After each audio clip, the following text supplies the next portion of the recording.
Hi, I'm Gordon Lamphere, and welcome to the Real Finds podcast, where we have real conversations with key entrepreneurs, activists, and researchers, shaping the real estate industry and, as a result, our world.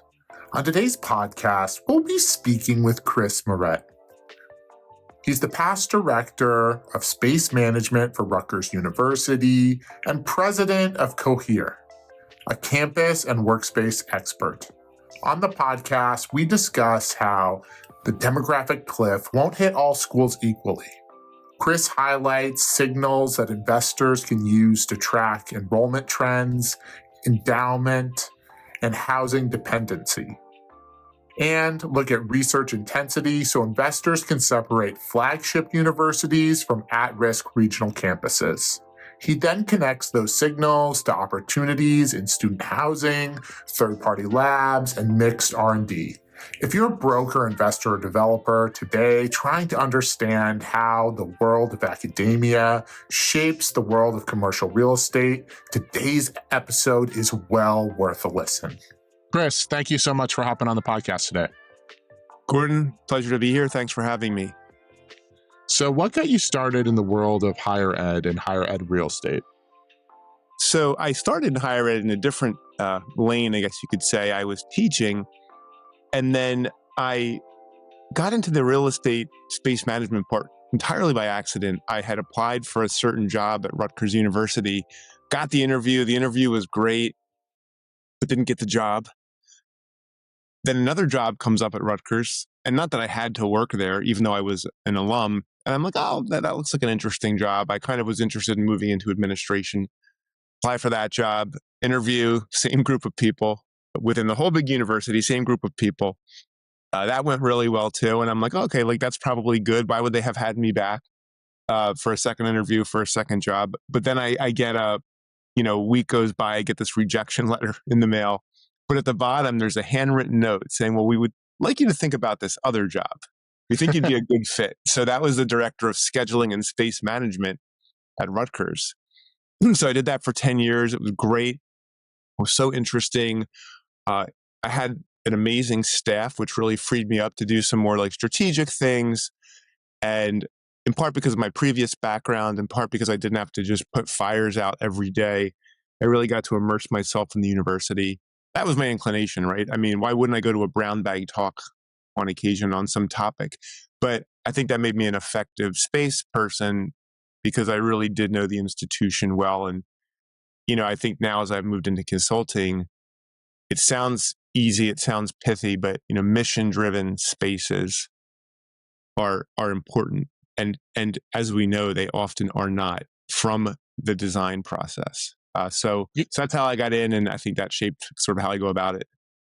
Yeah, I'd love to talk more about that. So I've got a couple of friends who, from law school, ended up in the academic space, and some of them the academic real estate space as well. And many of them have talked to me privately that there's often a real chasm between effective utilization in theory and how it's actually playing out on campuses. And I'm curious, why do you think classrooms and labs can often be underutilized on campus spaces and academic spaces are sometimes underutilized? Sure. Well, if I could divide it into two, and first I'll say that I say this a lot. I consider myself a defender of higher ed in the sense that I think it's often attacked. And believe me, my job is to help it become more efficient and have more impact. 100%. Every sector should be running towards the future and running away from the past.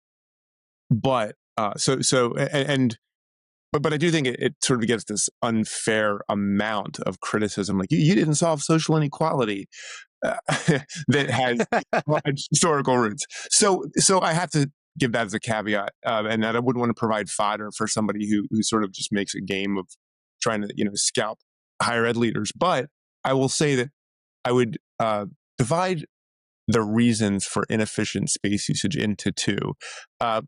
Perhaps a bit of a false dichotomy. One are the sort of understandable reasons. Okay, so you're going to have your classroom stock. Not every course is going to fit perfectly into a classroom, right? It's not like your course schedule with the size of the sections and your classroom inventory are going to be hand in glove.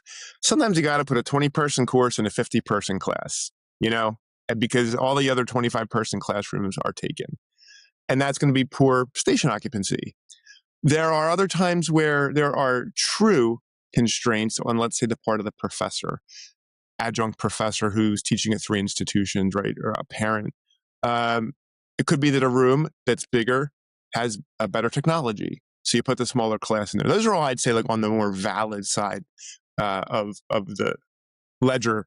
On the other hand, I think you do see a little too much, and this, I want to say this is decreasing, but too much, I don't know what the word is, but it's more accepted than it should be, when faculty or deans say, well, we don't want to teach, after 3 o'clock or before 10. And that's what our students want. And it may be what the students want, but what about the night students? What about the students who don't go to your institution who haven't been surveyed? Some measure, I think, would be better at night. So I think that's part of the reason. Another reason is that, a classroom can either be centrally scheduled or it can be controlled by a department. Centrally scheduled classrooms are always better utilized. And I would, if you look at some of the institutions, like when I was at Rutgers, we did a lot of benchmarking against the Big Ten. The institutions that had the best classroom utilization had a higher percentage of centrally managed classrooms. So I'll leave it at that. I already went on too long because I couldn't figure out what word I wanted to use. Yeah, no, I mean, I think underutilization too, and I'm not picking on universities unique. We've had at least 5 podcasts on underutilization of office space or industrial space. Yeah.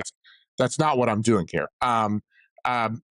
In terms of that, I'm curious, like, how do you think it compares to maybe private institutions or private sector businesses? Like, where are your pain points versus maybe the private sector? Yeah. No, and I did appreciate that question because really underutilized space is unacceptable. And in this environment where higher education is looking to,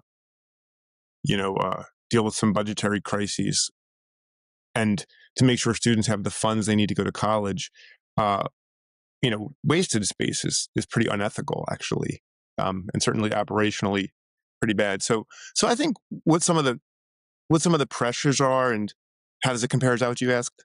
Yeah. One is and private versus public. I mean, the difficulty in comparing private to public is privates are smaller. So there's also a scale issue that confounds some of those differences. But I think and also they're, private sort of are split into these very wealthy institutions and ones that aren't. So the wealthier the institution, the less pressure there is for space efficiency, all else equal. Whereas, at publics, you might see them be so crowded, so many students, that actually pushes towards more efficient classroom utilization because there's no other choice. So funny enough, I mean, so I guess my point is there's no single answer, but it's because those different things are swirling around there. And now is there an accountability difference at private versus public? Maybe there is, but that's layered on top of all these other differences between the two. So in terms of accountability, one of the biggest things is incentives, right? And incentive structures. So how do you think the incentive structures play out for, independent property owners versus a university? Sure. I think broadly, historically, and like I said, there's some movement here, but institutions of higher education basically own all their space, right? Most of them own most of their space. Ton of exceptions. You're not getting into things like T3s, but most of them own their space. And whereas, like, on the other hand, a company has a lease that may come up. And even if it's a long-term lease, 10 years is a lot shorter than 500. So that just means that space efficiency has less of a real dollar payoff in the short term than it would with another organization. And so shockingly, that drives a difference in behavior.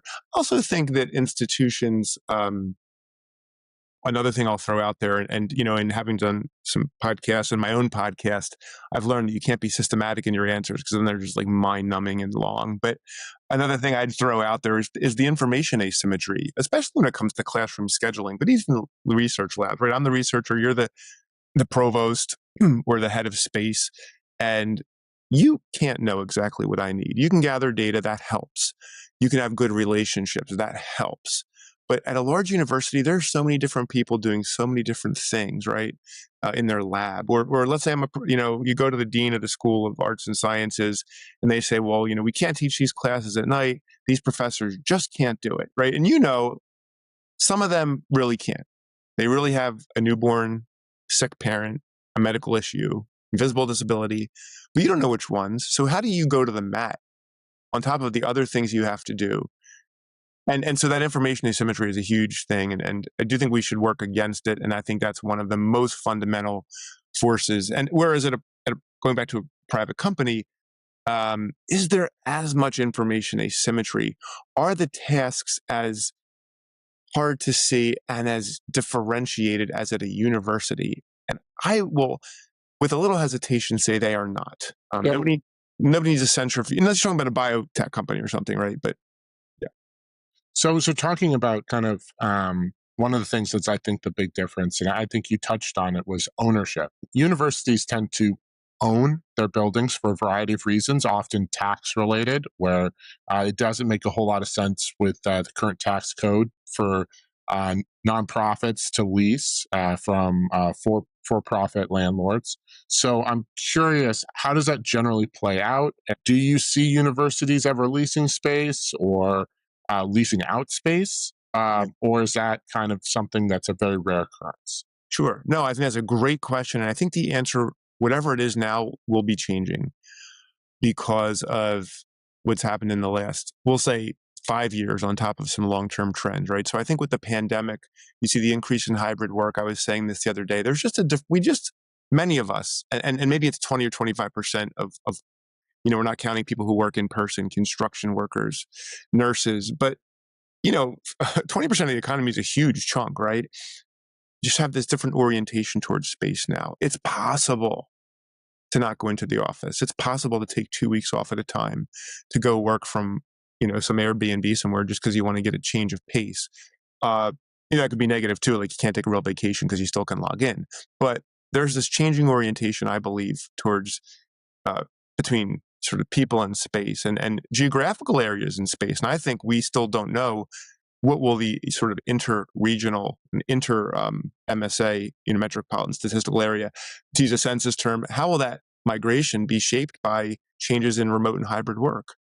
Maybe students who graduate from college will work remote a year or two before they move, but that will have tremendous impacts on like the whole real estate market in all affected metros.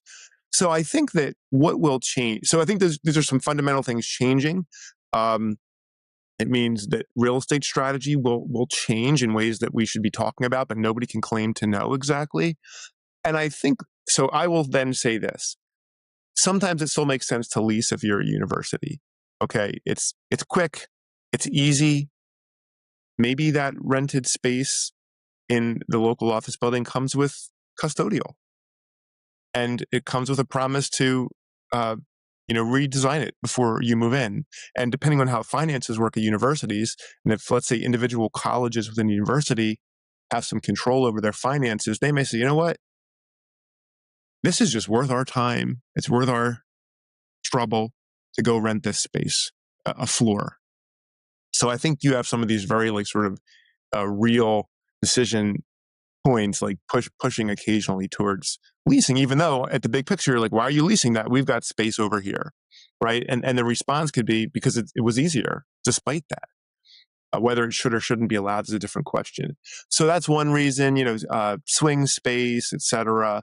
But I think if universities start to take advantage of, including some of the technology, the new mindset around space, the increasing social acceptance and social practice of shared spaces, and with some investment, which of course is the $64,000 or $64 million question, they can do some of what was garnered from leased space. And I don't mean to be simplistic about that. On the other direction, will universities lease their space out? I think they could. And let's say there's urban versus rural institutions. Urban, you can imagine there are more potential tenants floating around. And they can do sort of smaller chunks, a floor, a suite. That's just like, here's real estate we have. Honestly, if they can serve, or maybe it's more mission driven. We're going to have some biotech HR department. I keep thinking of the Rutgers where I worked. J&J is there, and I actually don't know whether this is happening or not because both are such big institutions. But maybe it's like, hey, what if some J&J, folks had some office space in the chemistry building? That's like more of a purpose-driven thing. And of course, there's a ton of university sort of community, university corporate partnerships, but maybe space becomes a little more of a part of it, right? And then we're definitely starting to see that in the Chicagoland area. So I can say Roslyn and Franklin, which is a group that I have a pretty good relationship with. They have an incubator space for their businesses there. There are several startups that have spun out of there and their incubator space. And then you look down at the University of Illinois in Chicago and the University of Chicago, there's a lot of incubators that are locating right by those research clusters. And I'm curious if you're seeing that broadly across the nation as kind of a trend. I think so. And another example, just to sort of go geographically different, is North Idaho College. And there's a guy named Nick Swain there who's the president, who I know fairly well. And he comes from James Madison, where he started this thing called JMUX Labs, right? And it was, people should look it up. I'm not going to try to describe it, but it was very innovative, often community-facing resource at the university. So he goes out to NIC, he becomes the president, and they're standing up this, kind of innovation center. It's extremely community-oriented. It's explicitly, and he's out there saying, like, this is great workforce training. This is going to be a hotbed for collaboration for the community, maybe even community users. Shouldn't speak for Nick, but who would come in and, sort of just have that incubation. This is in Coeur d'Alene, Idaho. So I think yes, and I use that example because it's kind of, okay, yeah, Philadelphia, New York, there's going to be a ton of people and pressure for that Chicago, but even in sort of Idaho. What do you think? Yeah, you mentioned Idaho. What do you think the big differences are between, your urban campuses versus your rural regional campuses? I'm sure there's vast differences, not only in the geographic location itself, but the surrounding communities. And how do you think that model is different? So I think urban, you have literally, overlap, like interlocking fingers, where town gown is a topic that's been important since the beginning of the university. And it's like you can't ignore each other, right? Even if you didn't do anything together, your people are mixing, they're eating at the same restaurants. Students are being loud as they walk home late at night. And so I think there you have graduates who are working, right, at the companies who are in that town. And that may be less true.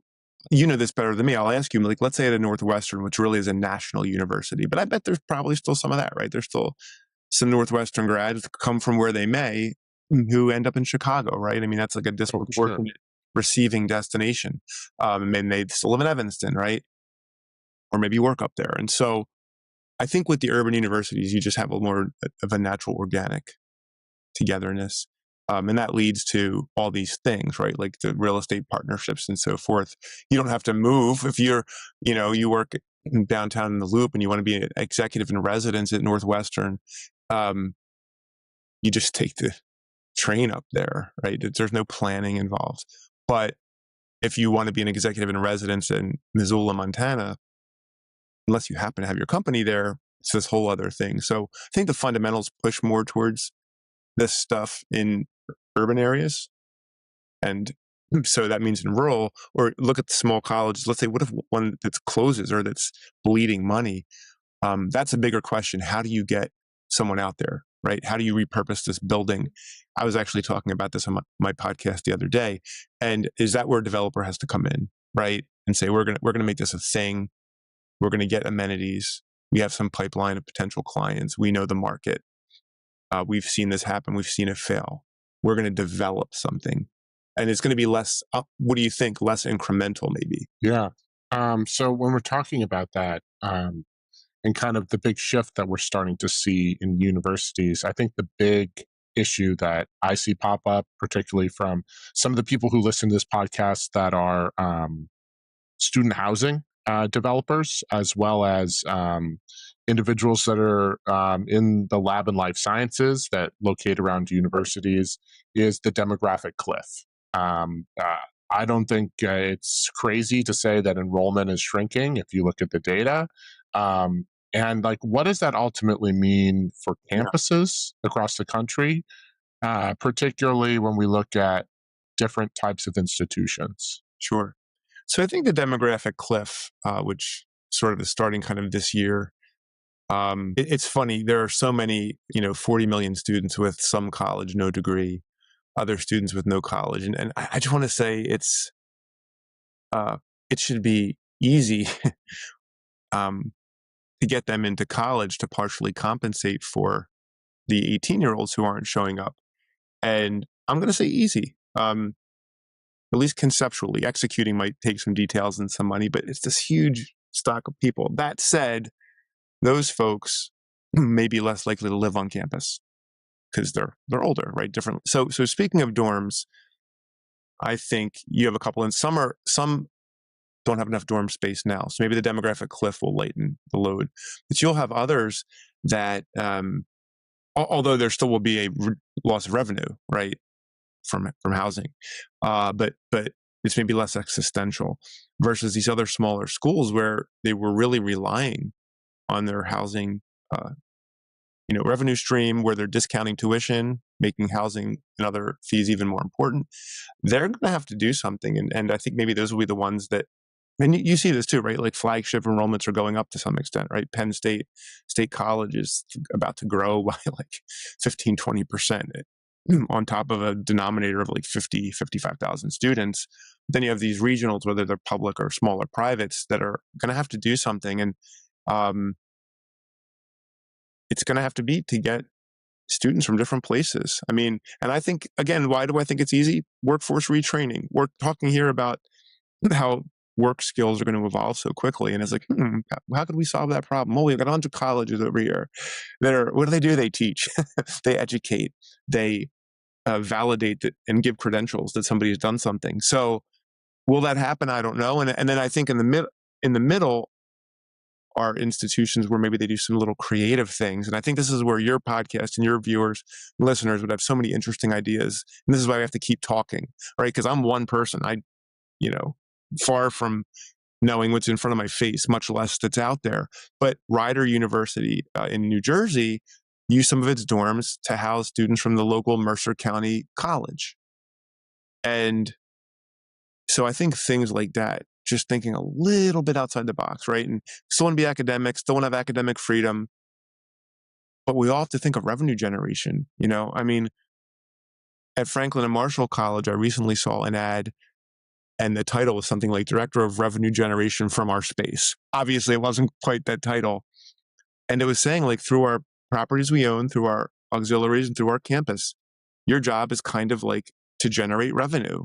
I think that's going to be sort of where the action is. Which type of institutions do you think are the most at risk to have to change as a result of kind of demographic changes in the United States and in the West in general? I know for us on the commercial side, one of the big changes has been like you're seeing increasingly fewer students graduating colleges just generally, and so employers are looking at the labor force, and there's much more demand for certain segments of the labor force. What are you guys seeing on the side of demographics, and are there certain types of schools that are the most at risk? Yeah, and there's an interesting guy called Gary Stocker who talks and writes about what colleges are at risk, right? And how can you analyze that? But, I think if you're going to say sort of one or two things, it's the smaller public schools and also some of the, other than like this layer of, so smaller public schools, and then in the privates, you have, some that are really well-to-do, well-off, well-heeled.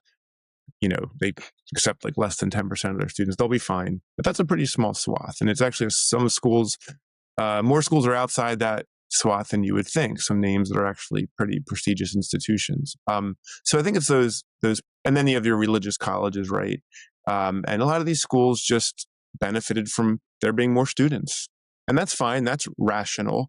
And now there are fewer, and markets contract. And now it's painful when an institution contracts because it's got a history, it's got alumni, it may be very high quality, but it's, it's different than most other businesses, most other institutions, I'd say, are not as all encompassing in the life of a people and in a community as a university. Okay, maybe GE was or something, right? Or certain companies, but for the most part, the alumni of a company goes and works somewhere else, and they're probably, not as sad as if it closes down than if their alma mater closed down. And so I think you'll see some contraction, and is that even like necessary? I won't use the word good. Or will you see mergers? Will you see, one big question I have is, will a school, if you pull the trigger early on selling the institution or doing a partnership, you might say, could we have survived on our own? But if you wait, then your options are fewer, right? And your school's bleeding money, you're bleeding enrollment. You waited to see how it went, to see if we can survive, but then you're really in a corner in terms of what you can do with your institution. You have much less of sort of a good bargaining position. Maybe you end up closing. So one of the things I'm really interested in is, what's the decision-making process of schools that are at risk. And so I think those are the schools that are at risk, though, the smaller ones, the publics. And how can they do better? I mean, how have some done better? Some have hit the online game hard. Now, I think there's, and that has succeeded. Some have tried that and failed that. And as for vocational sort of strategies, I think they're good, right? We have a nursing shortage. The question is how many schools can sort of recognize that, mobilize a program, find students who want to go there, or live there if it's not residential, and then go back to wherever they were. And I think that's where the proof is really, or the devil's going to be in the details. So let's dive into some of those details. And one of the big things I'd be curious from a more private sector side is, if I'm a private sector investor and I'm in a community, what are the things to watch out for universities that might be in trouble? Because there's a lot of people that look at universities, as you mentioned, as key economic drivers in their communities, but there's also a risk if that key economic driver is struggling. Yeah.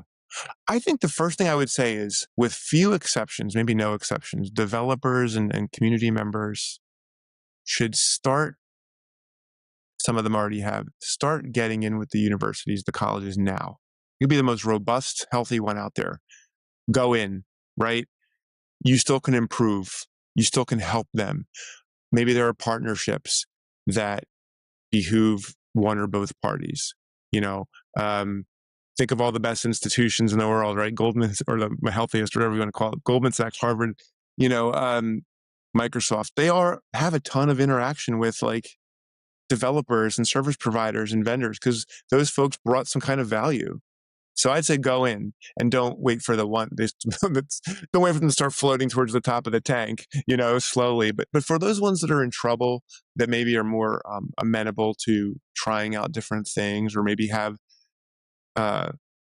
theoretically more excess space, those are the ones you can look for. And now the irony is, they might not have the internal capacity to manage their space well because they don't have the personnel. So, but that's maybe where the private sector folks can come in and say, well, we can help you with all of that, and yes, our end goal is revenue generation that's mutually beneficial, but maybe part of it is helping your client get to that point, right?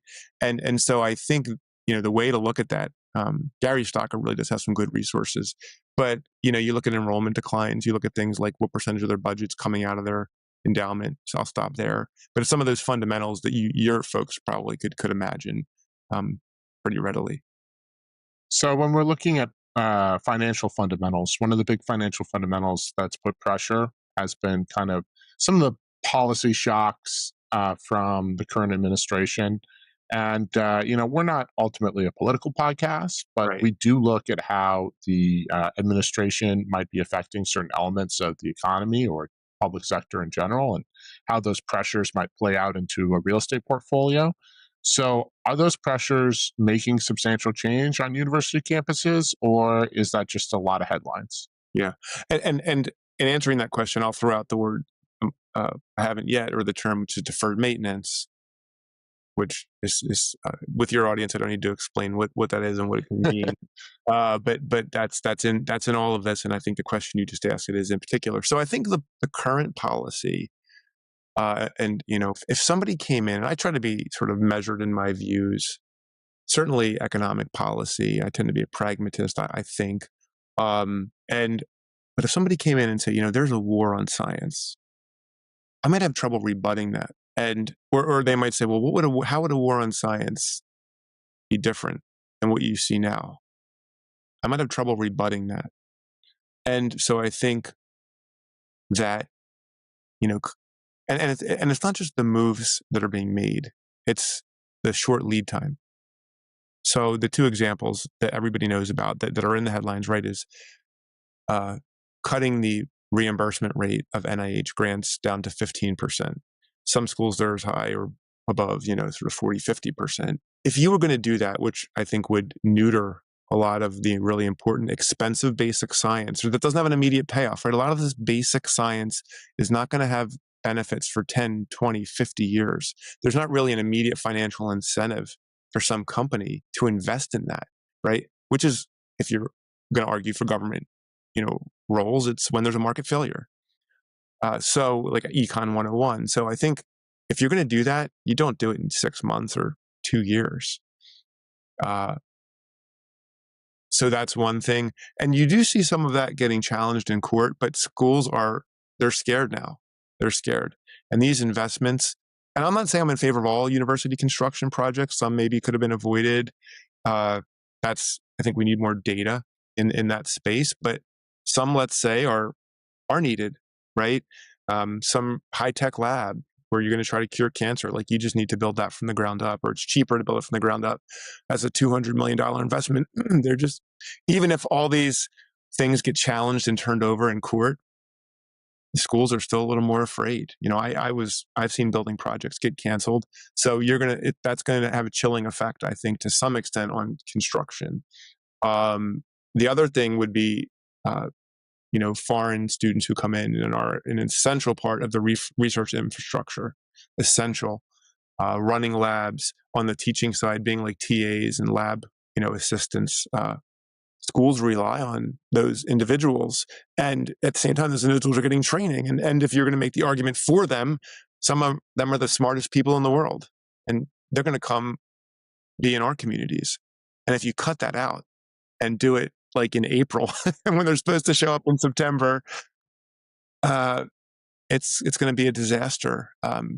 And how have you seen that play out in terms of the data? Because I've seen first from some of my friends that are in student housing that there are certain campuses that seems to be had massive effect, like in the Northeast, where you have schools like the schools around Boston, where some of the visa and visa-related curtailings by the current administration may have substantially affected student populations. And then you see some schools that it doesn't seem to have played as significant a role. I'm curious, is that a regional thing? Is that maybe a degree quality thing? How's that playing out? Well, if to the extent that it shapes who's going to come here, right, the quality of the student, that's going to be harder to measure. Because what's the counterfactual there? Like last year, that's harder. But actual numbers, I think you're right. I wouldn't claim to know. It's just too soon to know exactly. Maybe in a year, some kind of equilibrium will have settled in, and students may come back. Universities may find ways around it. So I think it's just too early to know, to be honest. And I think that, like you said, the importance is just keeping our eye on the data, keeping our eye on the trends. And because higher ed is so cyclical, right? Like folks are going to start to apply now, they'll get accepted. Yeah. It's like you missed the boat for next year, which kind of stinks, but that means then you have another year to catch your breath and measure. And of course, the policies that shape what happens this fall with admissions, recruitment admissions, had to have been finalized, preferably at least a few months ago. So I think what I would say is just go into data gathering mode now and know that the possibilities for action, you have to kind of line them up with the cycle. So in terms of data, I know you mentioned labs being particularly difficult to build. We have a number of lab developers that listen to this podcast, and I'm curious what you see from the public sector in terms of lab construction and kind of how that plays out. Because I know for most research universities, that's a focal point of not only the university campus life, but also some of the profitability that comes out long term for universities.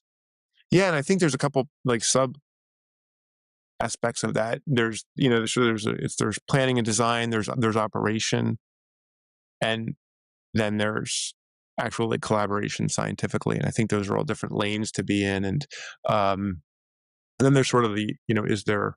And then does that question change when we're talking about really cutting edge labs where they need something quickly, and to build it is just something that maybe, let's say, would be done easier with private sector involvement for whatever reason, maybe because university facilities departments are overwhelmed or they just can't have that scale. Whereas some private folks, we just built a whole facility for Merck, so we're ready. We're ready to go in and do that. So I think that's again, I wish I could give this great answer. And the science is, first of all, and right now with AI, are we going to see some movement of interest in universities away from wet labs into AI that's more computational?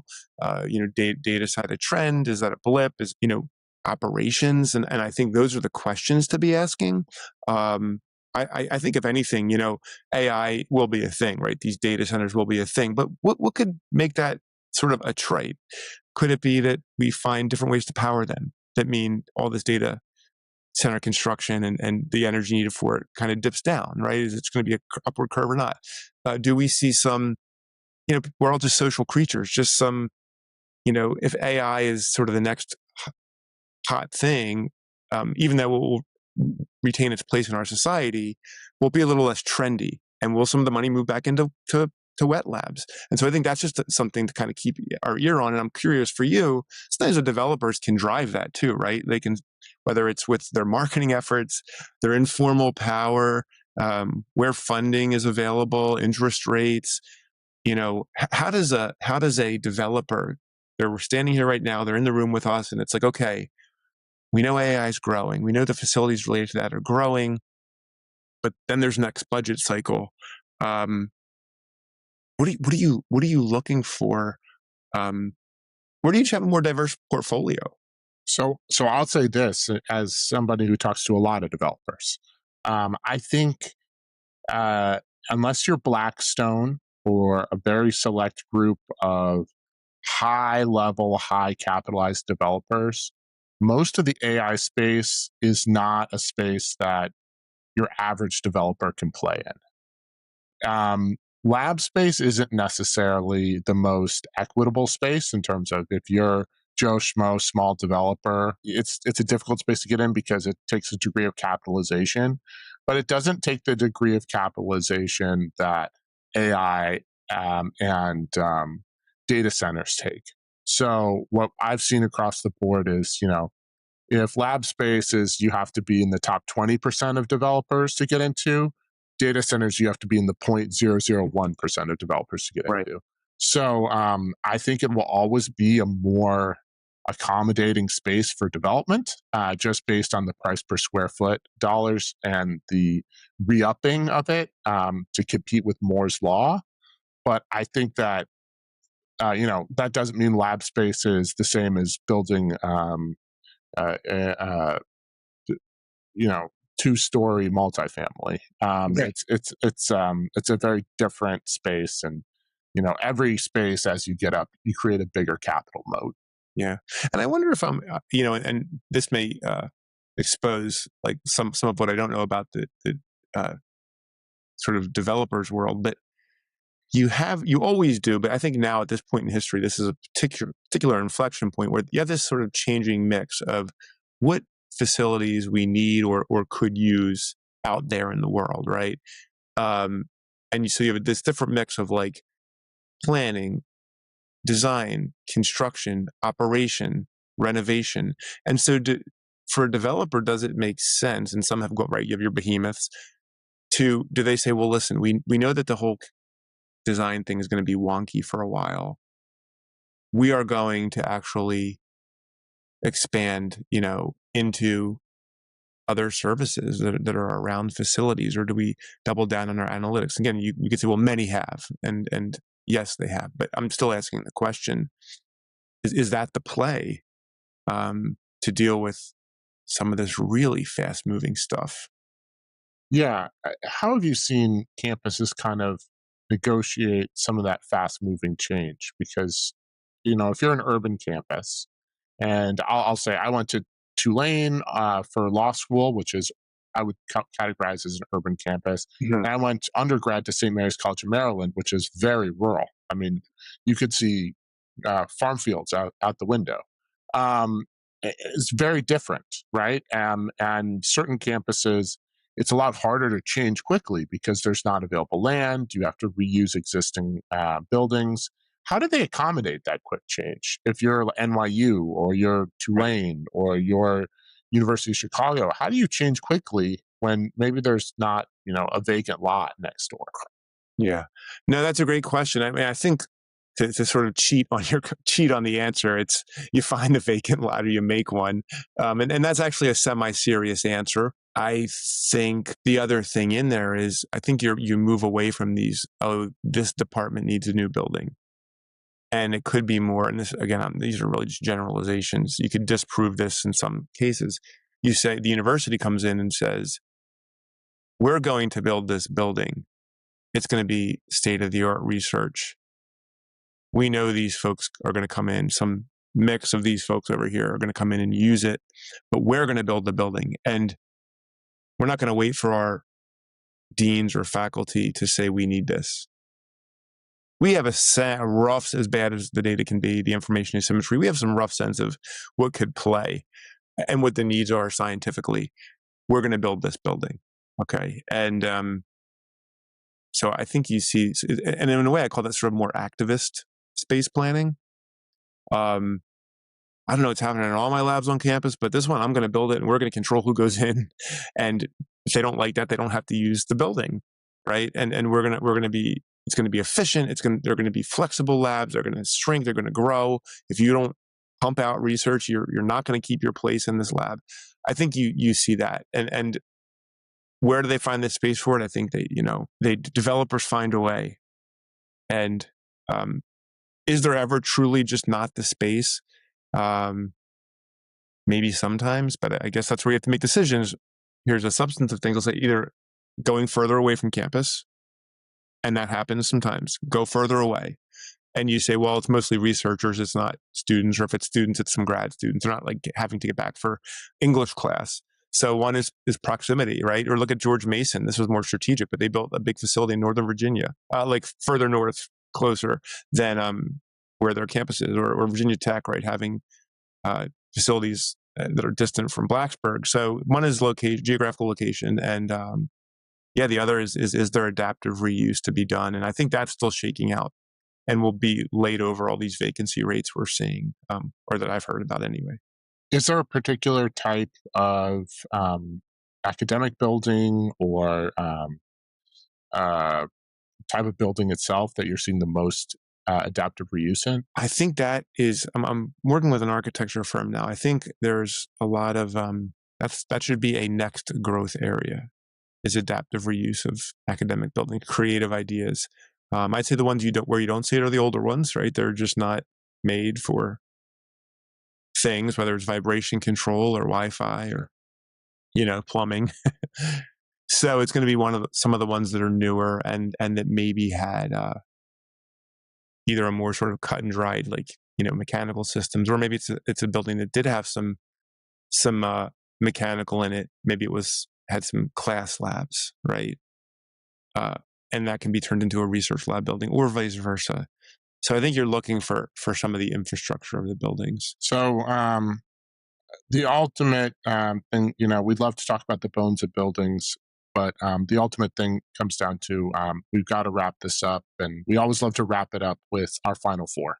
Okay. Final four is kind of a nice little way to learn a little bit more about you and learn a little bit more about kind of where things are going Sure. in your sector of expertise. And one of the questions we'd love to ask is where do you see commercial real estate going, or real estate going in general in your sector, which is the public and private university sector? And how do you see public and private universities using real estate over the next 10 years? Yeah. And where do you think that change is going to be? Sure. I do think, and this is nice because I can crystallize some of the stuff I was sort of just, meandering about.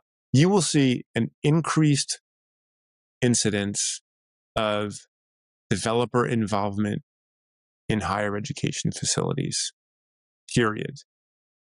And the reasons include rapid change in science, the utter instability in funding, the awareness that we need to make things happen, the need for data, but also now with prop tech and stuff, the window for some, it's not just like, oh, we wish we had this data. Like, no, there's technology out there now.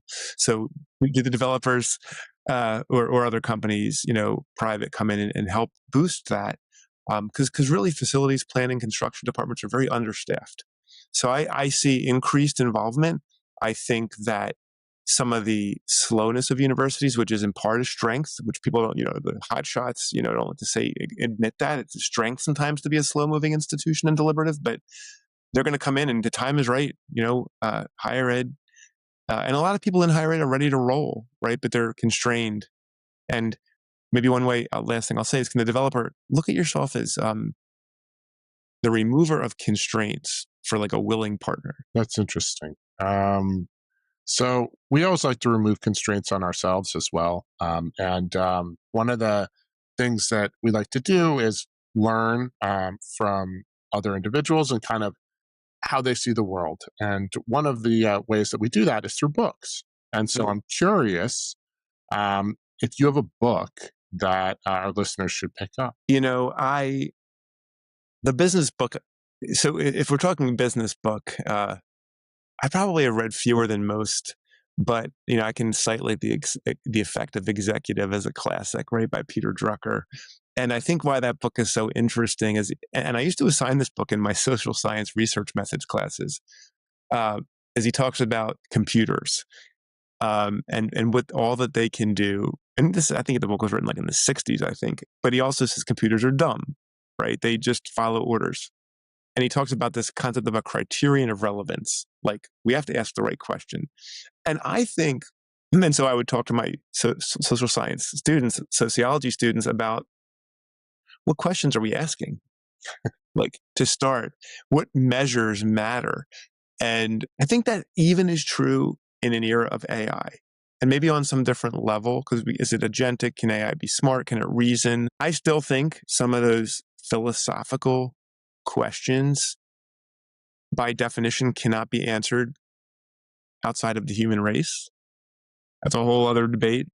And so humans, or maybe put a little more sort of practically, humans still can shape to some extent, a large extent, the context in which AI is put into practice. And so I think that idea of a criterion of relevance, where are we doing it, thinking about it, is still really important. So I think that book has been great. And then the other one, if I can just say this, is, read some novels like Old Man and the Sea. That's a great business book. Great business book. So maybe maybe I would say that. Look, we never shame novels on this podcast, but I will say that one of the most interesting things about AI that we've seen is it ultimately comes down to asking good questions and asking AI good questions. So the whole principle of, even if AI becomes dominant in a lot of our research, you still have to prompt it with the right questions. So ultimately, questions are important. We do have a question that we always love to ask, and that's um, we have a lot of people that listen to this that are probably under 30 and interested in real estate in general. And I'm curious, what advice would you give to a young Chris if they were interested in pursuing some sector of academia or just maybe life itself?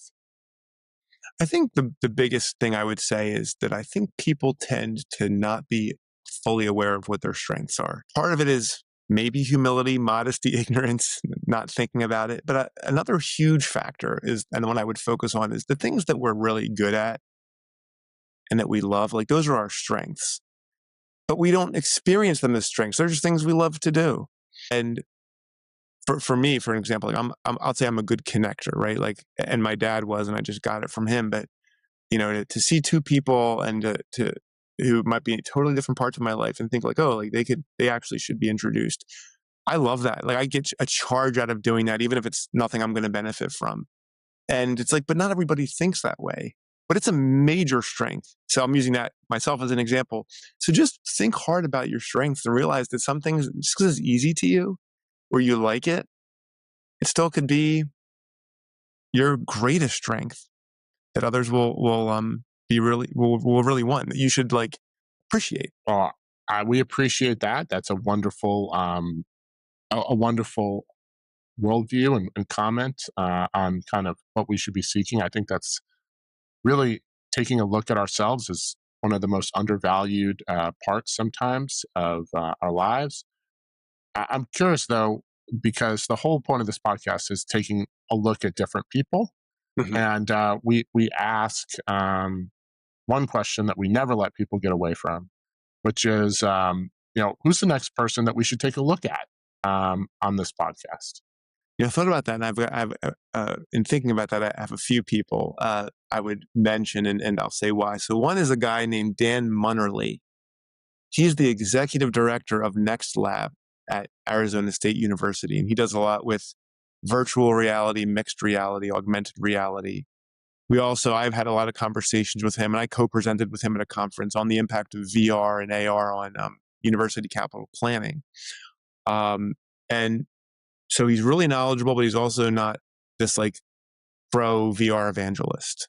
He's very measured, and we talked about some different things, including the ability of individuals to shape the spaces that they're in. And we have this generation now, and as much as I think about it, I think it's really hard to know the mindset of a Gen Z or a Gen Alpha.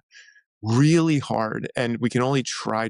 And so one example would be, um, do I really know what it's like to grow up when the earth is actually burning versus just having some commercials about litter, which is what the environmental movement was when I was growing up. And this talk about, like catastrophic ice sheet, that disturbs me too. But is it different to experience it when you're 10? Right. And that's one example. Not to get all progressive or anything by mentioning the science of climate change, but the other thing is going back to Dan is, let's say what's it, Minecraft, right? That is like an example of people controlling the environment they're in. Granted, a digital one. What does that mean for their experiences in physical space and how they mix digital and physical experiences? So Dan talks about all that stuff, and he'd be really interesting to have on. I had a few other people in mind, but now they've escaped me. But he's No, definitely no, I think that's an excellent comment, and I know we had we have an audience that definitely leans more conservative, but we had one of the leading voices of Gen Z and climate science, a guy who does climate for NPR, on to talk about climate anxiety and kind of generational differences. And definitely got some pushback from some of my audience for that. I'm pretty moderate on the topic personally, yeah and pretty agnostic to trying to look at the science and understand things. But yeah I think it's really important to hear kind of all the voices in the room and try to understand kind of where people are coming from and kind of where the science may lead us. And in terms of that, I think that sounds like a phenomenal guest. We do have one question though before we go, and that's a very important question, and we won't let you get away. And that's if somebody wants to reach out to you, Chris, what's the best way to get in contact? They can find me walking my dog around my house. That's the number one way, because I do that like 3 times a day. But the other way would be to either look me up on LinkedIn, but also the website of my company, which is called Coheer Campus and Workplace. We do space planning, space utilization for campuses and workplaces. Would be www.teamcoheer.com. So nothing Team Coheer, just a single thing, no punctuation. And then Chris at teamcoheer.com. Thanks again to Chris. We appreciate his insights. And if you enjoyed the podcast, please give us a like, a 5-star rating, and a review. Your comments, interactions, and subscriptions truly matter and help us continue to provide quality guests. You can find us on YouTube, Spotify, or wherever you get your podcasts. I'm Gordon Lamphere of the Real Finds Podcast. Thank you for listening.